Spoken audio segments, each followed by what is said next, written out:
Comenzamos con el proyecto Life Wetlands for Climate, gestión y restauración de humedales como sumideros de carbono.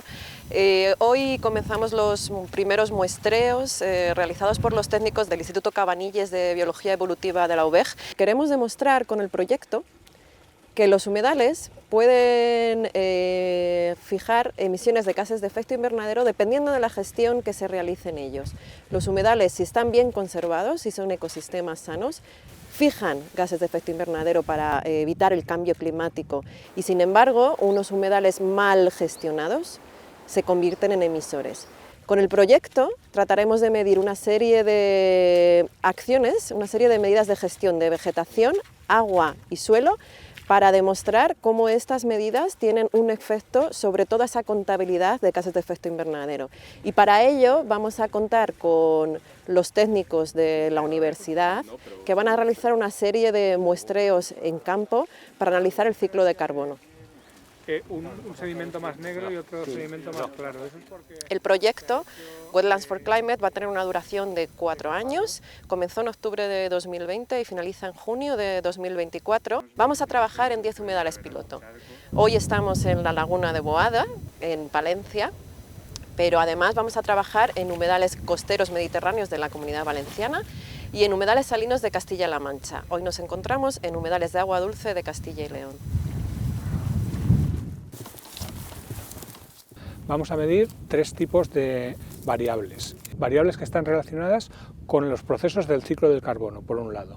Es decir, aquellos que captan carbono, la fotosíntesis, fundamentalmente, sea de las plantas, sea de las algas, y aquellos que liberan carbono, la respiración, fundamentalmente. Eso es el primer bloque de medidas, que son las biogeoquímicas.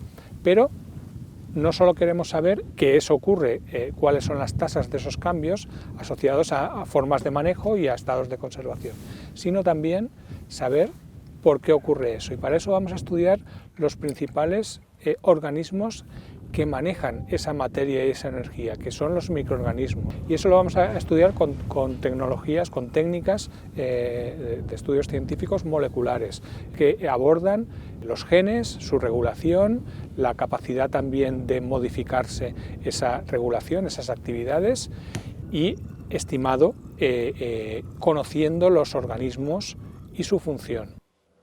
Un tercer grupo de indicadores son los indicadores clásicos asociados a la estimación de la biodiversidad y del estado ecológico. Un ejemplo son las aves, que es un indicador generalizado en los humedales, pero también indicadores que incluyen al resto de la comunidad biológica y evaluando su papel indicador.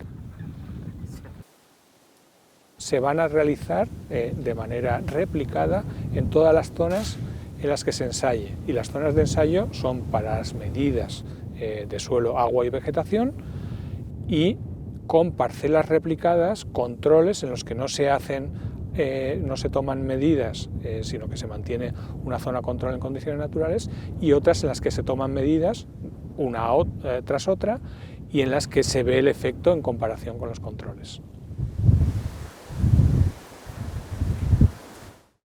Los humedales pueden ser nuestros aliados o nuestros enemigos en cuestión de cambio climático, todo depende de cómo los tratemos. Pero además de ser sumideros de carbono, los humedales pueden generar beneficios sociales y económicos muy interesantes para las zonas donde se enclavan.